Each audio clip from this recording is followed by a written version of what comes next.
Assalamualaikum warahmatullahi wabarakatuh. Perkenalkan, kami dari kelompok 5 yang beranggotakan 5 orang, yaitu yang pertama saya sendiri atas nama Nurhalisa, yang kedua Dian Safitri, ketiga Siti Muslimah Mustamu, keempat Miftahur Rahma Kaharudin, kelima Tri Alfadila. Dan kami dari kelas 21A Pendidikan Guru Pendidikan Anak Usia Dini Fakultas Ilmu Pendidikan Universitas Negeri Makassar, dengan dosen pengampu yaitu Bapak Andromeda Valentino Sinaga, SSMPD. Nah, di sini kami akan menjelaskan materi tentang manusia dan pendidikan. Baik, langsung saja kita masuk ke pembahasan materi.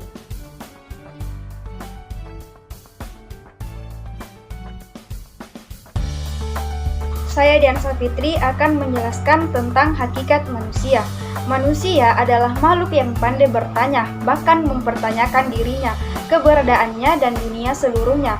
Adapun istilah lain manusia yaitu Homo sapiens, Homo faber, Homo economicus, dan Homo religiosus.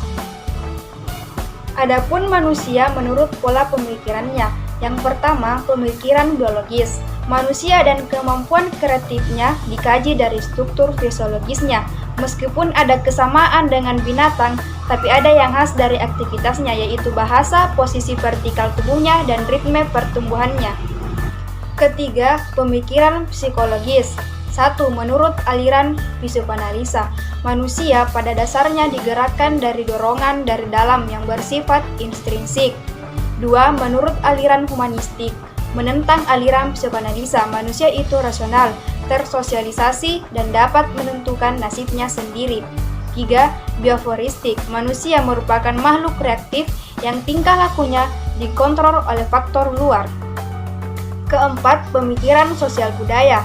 Kodrat manusia tidak hanya mengenal satu bentuk yang uniform, melainkan berbagai bentuk, atau animal symbolism atau sun politisun. Yang kelima, pemikiran religius. Tipe manusia yang hidup dalam suatu alam yang sakral penuh dengan nilai-nilai religius yang dapat menikmati sakralitas yang ada. Kemudian, makhluk lain dengan manusia itu berbeda. Di antara wujud sifat hakikat manusia yaitu 1. Kemampuan menyadari diri. 2. Kemampuan bereksistensi, artinya manusia mampu menembus dan mengatasi batas yang membelenggu dirinya. 3. Kata hati, kemampuan membuat keputusan tentang yang baik dan buruk bagi manusia sebagai manusia. 4. Tanggung jawab, maksud dari tanggung jawab yaitu kesediaan menanggung akibat dari perbuatan yang menuntut tanggung jawab. 5. Rasa kebebasan, perasaan yang dimiliki manusia untuk tidak terikat oleh sesuatu. 6. Kewajiban dan hak. 7. Kemampuan menghayati kebahagiaan. Selanjutnya yaitu hakikat manusia dan kebutuhan akan pendidikan. Pertama, pentingnya hakikat anak sebagai manusia. Anak merupakan salah satu unsur atau komponen sistem pendidikan. Urusan utama pendidikan adalah manusia. Kedua, hakikat anak sebagai manusia. Anak ketika lahir dibekali bermacam-macam potensi. Anak adalah calon manusia yang dapat tumbuh dan berkembang. Dalam mengembangkan dirinya, ia membutuhkan lingkungan hidup berkelompok. Selanjutnya, kebutuhan manusia akan pendidikan. Mengapa manusia membutuhkan pendidikan? Karena yang pertama, anak manusia lahir dengan bermacam-macam potensi. Yang kedua, agar potensi sebagai modal dasar dapat berkembang, maka diperlukan bantuan, bimbingan, dan arahan dari orang-orang yang bertanggung jawab. Yang ketiga, pendidikan bertujuan untuk mengembangkan potensi ke arah yang lebih baik. Dan yang keempat, pendidikan memberikan nilai-nilai manusia. Artinya, manusia tidak akan menjadi manusia jika tidak dibesarkan dalam lingkungan manusia. Selanjutnya, prinsip-prinsip antropologis keharusan pendidikan. Manusia sebagai makhluk yang perlu dididik dan perlu mendidik diri. Yang pertama, prinsip historisitas. Prinsip di mana manusia belum selesai mewujudkan dirinya sebagai manusia. Yang kedua, prinsip idealitas. Sosok manusia ideal merupakan gambaran manusia yang dicita-citakan. Oleh sebab itu, sosok manusia ideal belum terwujudkan, melainkan harus diupayakan untuk diwujudkan. Yang ketiga, prinsip posibilitas atau aktualitas. Berbagai kemampuan yang seharusnya dimiliki manusia tidak dibawa sejak kelahirannya, melainkan harus diperoleh setelah kelahirannya dalam perkembangan menuju kedewasaannya. Dalam bereksistensi yang harus menjadikan diri itu hakikatnya adalah manusia itu sendiri.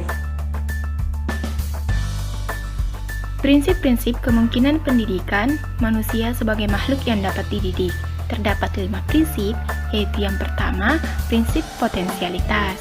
Manusia memiliki berbagai macam potensi, yaitu potensi untuk beriman dan bertakwa kepada Tuhan Yang Maha Esa, potensi untuk mampu berbuat baik, potensi cipta, rasa, karsa, dan potensi karya. Oleh sebab itu, manusia akan dapat dididik karena ia memiliki potensi untuk menjadi manusia yang ideal. Kedua, prinsip dinamika. Manusia itu sendiri memiliki dinamika untuk menjadi manusia yang selalu aktif, baik itu dalam aspek fisiologi maupun aspek spiritualnya. Ia selalu menginginkan dan mengejar segala hal yang lebih dari apa yang telah ada dan apa yang telah dicapainya. Ia berupaya untuk mengaktualisasikan dirinya agar menjadi manusia yang ideal, baik dalam rangka interaksi atau komunikasi secara vertikal maupun secara horizontal. Prinsip ketiga, prinsip individualitas. Manusia adalah individu yang memiliki kediri-sendirian atau subjektivitas, bebas dan aktif berupaya untuk menjadi dirinya sendiri. Keempat, prinsip sosialitas. Pendidikan hakikatnya berlangsung dalam pergaulan atau interaksi antar sesama manusia, yaitu pendidik dan peserta didik. Melalui pergaulan tersebut, pengaruh pendidikan disampaikan oleh pendidik dan akan diterima oleh peserta didik. Dan yang terakhir, prinsip yang kelima yaitu prinsip moralitas. Pendidikan itu bersifat normatif, artinya dilaksanakan berdasarkan sistem norma dan nilai tertentu. Pendidikan memiliki tujuan agar manusia dapat berakhlak mulia, agar manusia dapat berperilaku sesuai dengan nilai dan norma yang bersumber dari agama, manusia, masyarakat, dan juga kebudayaannya. Nah, jadi teman-teman, dapat kita menyimpulkan bahwa manusia dan pendidikan itu sangat berkaitan erat, di mana fungsi pendidikan yaitu memanusiakan manusia. Maka dari itu, para pendidik dan calon pendidik perlu memahami hakikat manusia. Dengan pendidikan, manusia akan menjadi manusia yang seutuhnya, yaitu dengan kata lain manusia yang ideal. Manusia yang ideal itu adalah manusia yang diharapkan, dicita-citakan atau manusia yang seharusnya. Nah, itulah teman-teman pembahasan tentang manusia dan pendidikan. Semoga video ini bisa bermanfaat untuk kita semua.